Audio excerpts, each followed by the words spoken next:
Bonsoir à tous et bienvenue dans le 7-8 Sport. Il est 18h30 comme tous les lundis. Si vous nous suivez en direct, on passe tout de suite au titre en image de cette édition.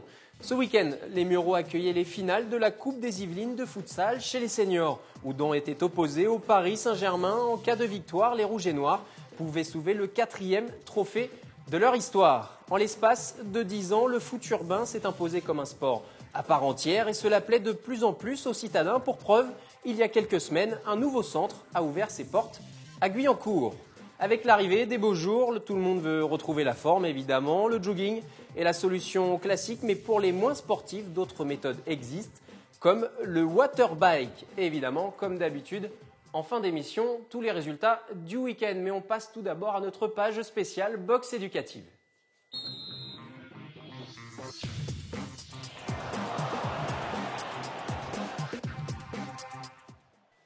Les jeunes boxeurs du boxing de la Verrière sont revenus des championnats de France ce week-end, auréolés d'un superbe titre national dans leur catégorie. On va évidemment détailler tout cela. Il y en a eu plusieurs au total. Le boxing a décroché 4 titres de champion de France, dont 3 ce week-end à la Pommeraye, près d'Angers. Et pour revenir sur cet exploit, on peut parler d'exploit en tout cas de saison historique pour le Boxing Club de la Verrière. Hassan Aourig, le directeur du club, le directeur sportif, est présent ce soir sur le 7-8 Sport. Bonsoir à vous. Bonsoir. Vous êtes accompagné de 2 de vos champions, jeunes champions, en la personne d'Hamid Medjahed et Imen Zouaghi. Bonsoir à tous les deux et merci d'être là. Alors on voit évidemment vos belles médailles que vous avez autour du cou. Un premier titre de champion de France en catégorie minime pour tous les deux. Amine en moins de 42 kilos et Imen en moins de 76. J'imagine qu'un premier titre, Amine, c'est une belle joie et une satisfaction pour le jeune boxeur que tu es. Oui, une satisfaction avant tout, parce que l'année dernière, j'ai perdu en finale interrégionale. Donc la dernière étape en championnat de France. Et ça fait maintenant 3 ans que je fais de la boxe. Donc avoir un titre national, ça fait beaucoup plaisir. Et de ton côté, Imen, c'est ta première saison sur les rings, ta première année. C'est que du bonus pour toi de glaner ce titre de championne de France. Oui, ça fait plaisir parce que ça fait juste 1 an que j'en fais. Et remporter cette médaille, ça fait plaisir. En plus, tu découvres un petit peu tout. Tu as dû découvrir, j'imagine, les entraînements avec Hassan, comment on appréhende un combat, enfin des assauts, parce qu'on parle d'assauts en boxe éducative. C'est vraiment la découverte totale pour toi, non ?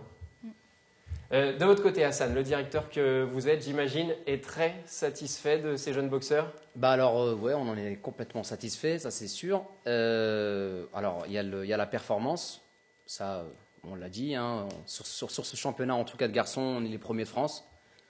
Premier club français. Voilà, je pense que c'est quelque chose à souligner. En dehors de la performance, nous, on est là pour former des futurs adultes. Donc, je pense avoir tenu ce discours-là il y a quelques années quand je suis venu sur votre plateau. Avant les champions, on veut aussi que ce soit des champions de leur vie.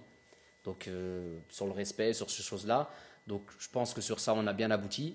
Et en termes de résultats, on est complètement dedans. On est vraiment dans le parfait de chez parfait. C'était vos objectifs au début de cette saison. Vous aviez ciblé des titres nationaux comme cela en septembre. Je pense que Hamid Medjahed, c'est quelqu'un, par exemple, pour citer lui, de très doué. Mais alors l'ennui, c'est qu'il est dans une catégorie qui est plutôt relevée. Et il a aussi des phases où il est très cérébral, donc il est beaucoup dans le stress, dans tout ça. Là, il n'a pas stressé. Et bien entendu, c'est passé, puisqu'il avait complètement le niveau pour passer. Même l'année dernière, il a perdu contre celui qui est devenu champion de France, enfin en finale interrégionale, contre celui qui est devenu champion de France. Donc c'était pas passé loin en fin de compte non plus. C'est pas anodin, voilà. Il faut le rappeler, même si vous êtes que tous les deux, vous êtes 4 à avoir obtenu médaille ou titre cette année. On va les citer, vos collègues Walid Ramani, Mouaz Mouche et Kanfim Traoré, qui a été médaillé de bronze aussi dans sa catégorie. Donc c'est quand même aussi un très beau bilan. Comment vous faites pour les repérer, ces jeunes talents, Hassan? Est-ce que quand ils arrivent la première fois au club, vous essayez de voir un petit peu, disséquer des choses, des traits de caractère peut-être? On ne les repère pas, ça reste des enfants, maintenant des ados. On ne les repère pas, on les fait travailler, on essaie de... Alors, la marque de fabrique du club, c'est toujours la même, c'est le respect du règlement. Sur ça, on est plutôt bien placé. Je le vois même par rapport à d'autres clubs. Donc, effectivement, rien que le fait de respecter le règlement peut nous permettre de nous faire gagner un assaut. Walid Ramani pour le citer, a gagné justement par disqualification parce que l'adversaire avait trop de points de pénalité. Donc c'est des choses qui sont à prendre en compte. Donc on est là pour former, donc c'est en ça que c'est de la boxe éducative, on est aussi pour les former à un respect du règlement et ce genre de choses. Au-delà du règlement, vous en parliez tout à l'heure, il y a, j'imagine, des valeurs que vous leur inculquez et ça fonctionne bien cette année en tout cas. Ça fonctionne bien depuis quelques années. On va dire que c'est comme quand on grimpe dans une montagne, sauf que là, on arrive, en tout cas avec la boxe éducative, on arrive dans le haut de la montagne, quoi. On a grimpé progressivement. On a construit les choses avec sérieux et investissement, parce que ça nous prend beaucoup de temps à nous, les entraîneurs. Et là, j'ai envie de dire, on en récolte les fruits, même si ça me fait plus plaisir pour eux que pour moi, en fait, finalement. Entre 2013 où vous aviez échoué à l'échelon interrégional sur certains de vos jeunes et cette année, qu'avez-vous changé justement pour atteindre ces objectifs de champion de France? Qu'est-ce qu'on a changé? Peut-être on a adapté une petite recherche d'un peu plus. Alors l'agressivité, alors ça fait bizarre quand on va dire en boxe éducative, c'est plutôt la recherche de victoire. Je me suis aussi remis en cause, je voyais par rapport à d'autres clubs. Parfois, je présente des boxeurs qui sont meilleurs techniquement ou tactiquement que l'adversaire, mais c'est l'adversaire qui peut être amené à avoir plus de chances de gagner, tout simplement parce qu'il a plus envie de gagner. Alors voilà, je me suis retrouvé devant, maintenant si on veut être champion de France, il faut vouloir, mais à tout prix, non, mais vraiment tout. Ça doit être une priorité voilà, en tout cas. Il faut chercher la victoire au maximum. Et du coup, avec ces jeunes boxeurs, vous avez envie de les emmener un petit peu plus loin. Quand on gagne des titres, j'imagine que derrière, il y a des projets un peu plus à long terme, non? J'ai envie de dire encore une fois, les projets, il faut voir avec eux. Ils ont aussi d'autres priorités. Enfin, le sport, c'est une chose. Il y en a d'autres qui privilégient les études. Je peux complètement le comprendre. Néanmoins, la transition, va falloir qu'elle se discute si on passe en boxe amateur. Mais en boxe amateur, je suis un autre homme. Donc je ne suis pas le même entraîneur. C'est le jour et la nuit. Une exigence totalement différente, j'imagine. En image, ça donne un ancien que j'avais en boxe éducative l'an passé, qui cette année fait de la boxe amateur avec moi. Il n'a pas duré longtemps d'ailleurs, il se reconnaîtra. Au bout de 3 semaines, un mois, il me dit « mais tu es un sadique ». Et je lui dis « ah bon, et pourquoi ?» Il me dit « ça se voit que tu aimes nous faire souffrir ». Et je dis « mais alors pourquoi je ne te faisais pas souffrir l'année dernière ?» Il me dit je ne sais pas. Je dis parce que c'est plus la même chose. Là, on est vraiment dans une recherche d'efficacité, de résultats. Pas dans une recherche de souffrance, mais pour progresser, il va falloir souffrir.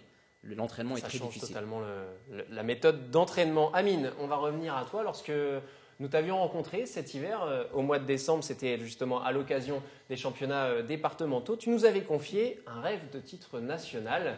Ce rêve est exaucé aujourd'hui. Oui, c'est-à-dire que c'est pas depuis le début de l'année. Enfin, depuis le début de la saison. Ça fait déjà, comme je l'ai dit en début d'émission, ça fait déjà 2 ans. Donc l'année dernière, j'ai perdu en finale interrégionale. Et là, de pouvoir réaliser, entre guillemets, mon rêve de début de saison, ça fait extrêmement plaisir. Hassan en parlait, il y a eu des petites choses qui ont changé. Justement, entre la défaite au niveau interrégional l'année dernière et cette année, comment tu t'es adapté? Comment tu t'es dit, il faut que je gagne à tout prix ce titre national cette année? Moi, à mon avis, ça a plus été un travail mental que physique. Parce que l'année dernière, j'ai surtout perdu à cause du mental. Je me suis beaucoup mis la pression.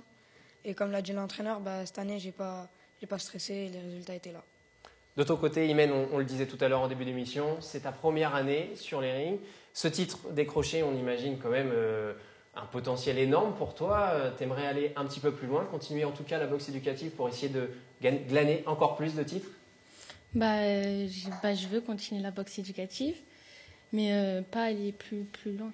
Oui, pas trop, comme le disait Hassan, par exemple, faire ce transfert boxe éducative, boxe amateur. Pour l'instant, tu restes dans cet apprentissage de la boxe éducative. Voilà.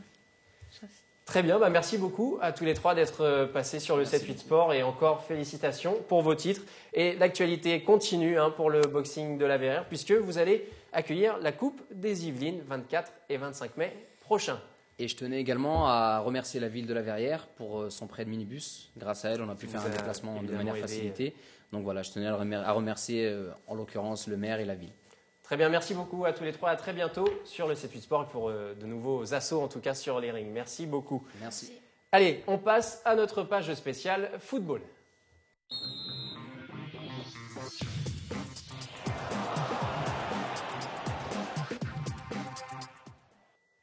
Ce week-end, les Mureaux accueillaient les finales de la Coupe des Yvelines de futsal en catégorie senior. Houdan était opposé au Paris Saint-Germain. En cas de victoire, les Rouges et Noirs pouvaient soulever le 4e trophée de leur histoire. Le groupe Rouge et Noir joue ensemble depuis 3 saisons. Dans cette finale de Coupe des Yvelines de futsal, ils comptent bien s'appuyer sur cette cohésion pour faire tomber l'ogre parisien. Une certaine pression parce qu'on joue contre une bonne équipe de Paris qui n'a pas perdu cette année, et contre qui on a fait 2 bons résultats, surtout le dernier, et puis sachant qu'on n'avait pas notre équipe complète. Donc l'idée, c'est d'essayer de faire un résultat et de les faire tomber, surtout en district des Yvelines, étant donné qu'ils n'ont perdu aucun match cette année. Une finale qui fait office d'hommage. Il y a 15 jours, le club a perdu le moteur de sa section futsal, Michel Bonvalet. L'entraîneur houdanais a donc demandé une minute de silence avant le coup d'envoi. Mais voilà, avec 20 000 € de budget annuel pour le PSG, les deux équipes n'évoluent pas dans la même catégorie. Si la première occasion est houdanaise, la supériorité technique parisienne fait rapidement son œuvre. Le jeu de passe et de redoublement use les Rouges et Noirs. Conséquence, à la 7e minute, le PSG ouvre le score rapidement, trop rapidement. Les joueurs de Frédéric Declercq ne semblent pas savoir comment défendre et les buts s'enchaînent. 4-0 à la mi-temps, les Rouges et Noirs doivent se réveiller. On avait une tactique de jeu en première mi-temps qui faisait que on voulait défendre en zone et derrière. Bon, on a eu quelques buts un peu hasardeux, c'est passé entre les jambes, c'est des petits buts un peu de raccro qu'ils ont mis. Malgré les bonnes intentions au retour des vestiaires, Houdan se fait cueillir à nouveau à la 33e minute. Pour éviter une défaite aux allures de correction, les Rouges et Noirs font parler leur orgueil, ils retrouvent leur agressivité, leur impact et débloquent enfin leur compteur. Mais les Parisiens, invaincus en championnat cette saison, sont impitoyables et plantent de nouvelles banderilles pour mener 7-1. Les joueurs de Frédéric Declercq inscriront un second but pour l'honneur. Score final 8-2. Houdan ne lèvera pas la 4e Coupe des Yvelines de son histoire.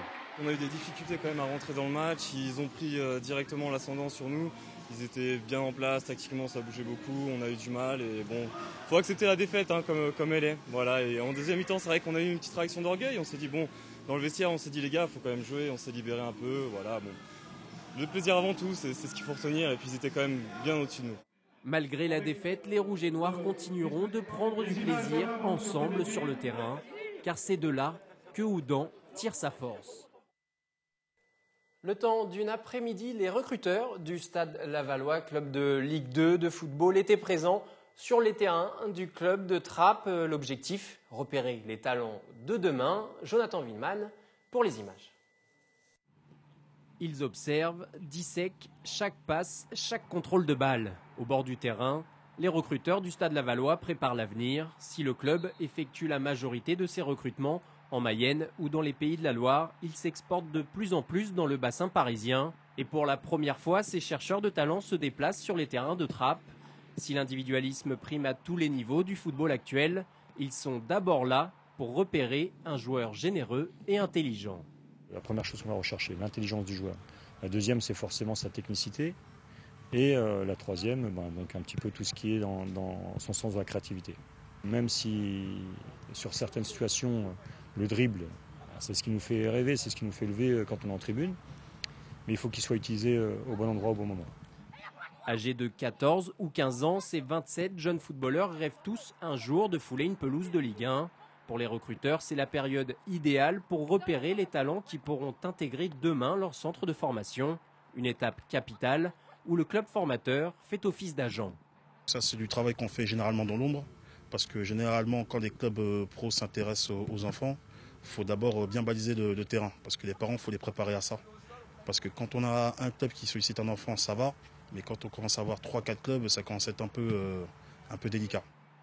Après 3 matchs d'observation, 5 jeunes ont été repérés. Mais pour eux, le chemin ne fait que commencer. Les élus vont être invités par le Stade Lavallois à participer à un stage de 3 jours à la mi-mai. En cas de recrutement, lorsqu'un jeune signe un contrat professionnel, son club formateur perçoit une indemnité. En l'espace de 10 ans, le foot urbain s'est imposé comme un sport à part entière et cela plaît de plus en plus aux citadins. Pour preuve, il y a quelques semaines, un nouveau centre a ouvert ses portes à Guyancourt, image de Jonathan Willeman. Le terrain est grillagé, il n'y a pas de touche, pas de temps mort. Au foot urbain, la part belle est faite au spectacle, aux gestes techniques et au but. Sur 30 mètres par 20 de large, aussi bien les footballeurs du dimanche que les professionnels du passement de jambes s'affrontent en 5 contre 5. C'est extrêmement intense, mais c'est toujours sympa de jouer à 5 contre 5, où il y a plus de touches de balle, ça va plus vite. C'est un peu le principe, c'est que ce soit plus ludique, plus accessible et beaucoup plus fun immédiatement.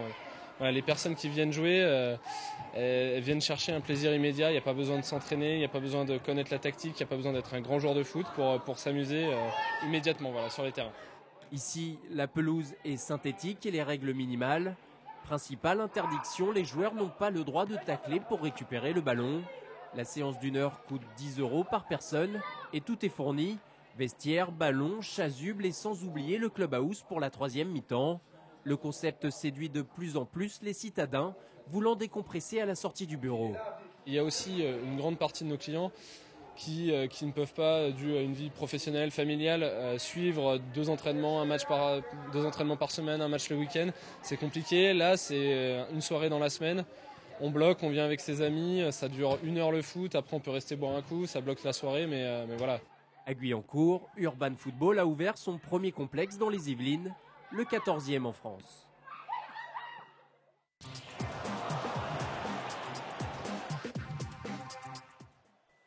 Avec l'arrivée des beaux jours, l'envie de prendre soin de son corps est de plus en plus présente et le jogging est souvent la solution pour se sentir bien dans sa peau, en tout cas la solution traditionnelle. Et pour les moins sportifs, d'autres méthodes existent désormais comme le water bike, reportage réalisé avec Elodie Moine. C'est excellent. Le soleil revient, les vacances approchent, tout le monde veut pouvoir défiler fièrement dans son maillot de bain sur la plage cet été. Et pour atteindre la ligne d'arrivée dans de bonnes conditions, vous pourrez choisir la solution classique, le footing. Ah oui. Il y a 4 ans, on était sur ce terrain, sur ce stade et... Je faisais pas le tour. D'accord, ah oui. Ah ouais. Je suis arrivée ici à la fleur au bout du fusil. Je pensais que tout gagnait. J'ai fait un tour, j'ai fait je suis morte. On rentre. Si vous êtes plutôt sédentaire, pour se motiver, il est préférable de courir en groupe avec des personnes d'un niveau équivalent. Par dose de 2 footings par semaine, vous pourrez retrouver une condition physique acceptable. Il faut déjà arriver à retrouver du plaisir. C'est tout le temps par étapes. Il ne faut pas être pressé. C'est pour ça que, encore une fois, je vous le dis, il faut être progressif et s'inscrire sur du long terme. On parle de développement durable en ce moment, et bien faisons du développement durable sur notre corps. N'oubliez pas les étirements et respectez des temps de repos pour laisser votre corps se régénérer. Et surtout, munissez-vous d'une paire de chaussures adaptées. Et si vous n'êtes pas adepte de l'effort intense, vous pourrez vous diriger dans ce centre de waterbike. Créé il y a 2 ans, cette enseigne propose à ses clients de se dépenser sans le moindre effort en associant les bienfaits du vélo et de l'eau dans des cabines individuelles. Je suis pas très sport, j'aime bien me détendre et là je cumule les deux. On sent rien du tout. Ça pour les gens qui sont pas trop sport, c'est super. Moi, j'ai tendance à faire de la tachycardie à l'effort et à rougir très vite. Et le côté pouvoir le faire dans l'eau, ça permet effectivement d'atténuer ces effets un peu gênants du sport à l'extérieur, surtout sur sol dur. Le mouvement de pédalage permettra de faire travailler vos capacités cardiaques et ces machines d'affiner la silhouette à votre rythme. Il n'y a aucune résistance sur le pédalier, jamais. Parce que si vous mettez de la résistance sur un pédalier, vous transformez le muscle, mais vous l'élargissez. Nous travaillons pour la jambe fine. Nous voulons des jambes fines sans cellulite. Le waterbike favorise également le retour veineux. La plupart des clients disent obtenir des résultats au bout de 3 ou 4 séances. Pour 30 minutes sur le vélo, il vous en coûtera 30 €.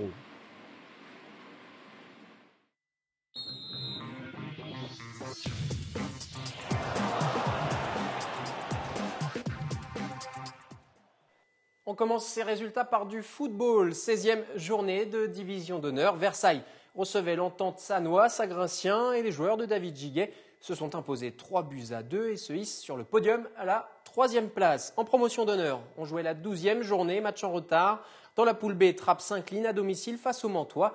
3-2 et reste 7e. Et dans la poule C, Guyancourt, 11e, s'est imposé sur la pelouse du 4e Montfermeil sur le même score. Une victoire conjuguée au match nul du PEC 10e à Igny qui permettent aux joueurs de Jules Talmoros de revenir à 2 points des Albicois.